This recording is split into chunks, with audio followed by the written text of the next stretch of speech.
பரிசுத்த வேதாகமம் பழைய ஏற்பாடு சங்கீதம் 103 அதிகாரம். என் ஆத்துமாவே கர்த்தரை ஸ்தோத்திரி, என் முழு உள்ளமே அவருடைய பரிசுத்த நாமத்தை ஸ்தோத்திரி. என் ஆத்துமாவே கர்த்தரை ஸ்தோத்திரி, அவர் செய்த சகல உபகாரங்களையும் மறவாதே. அவர் உன் அக்கிரமங்களை எல்லாம் மன்னித்து உன் நோய்களை எல்லாம் குணமாக்கி உன் பிராணனை அழிவுக்கு விலக்கி மீட்டு உன்னை கிருபையினாலும் இரக்கங்களினாலும் முடிசூட்டி நன்மையினால் உன் வாயை திருப்தியாக்குகிறார்.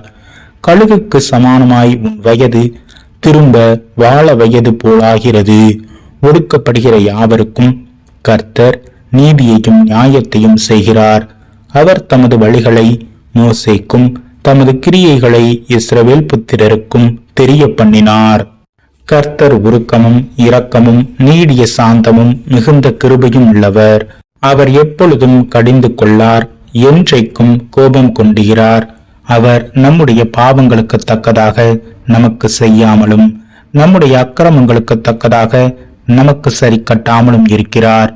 பூமிக்கு வானம் எவ்வளவு உயரமாயிருக்கிறதோ அவருக்கு பயப்படுகிறவர்கள் மேல் அவருடைய கிருபையும் அவ்வளவு பெரியதாயிருக்கிறது.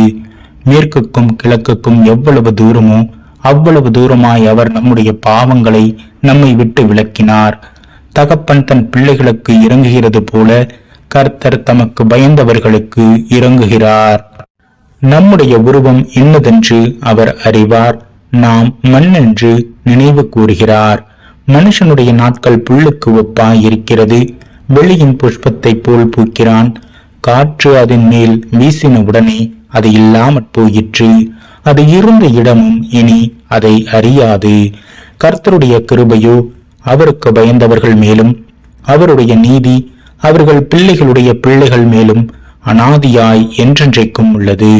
அவருடைய உடன்படிக்கையை கைக்கொண்டு அவருடைய கட்டளைகளின்படி செய்ய நினைக்கிறவர்கள் மேலேயே உள்ளது. கர்த்தர் வானங்களில் தமது சிங்காசனத்தை ஸ்தாபித்திருக்கிறார். அவருடைய ராஜரீகம் சர்வத்தையும் ஆளுகிறது.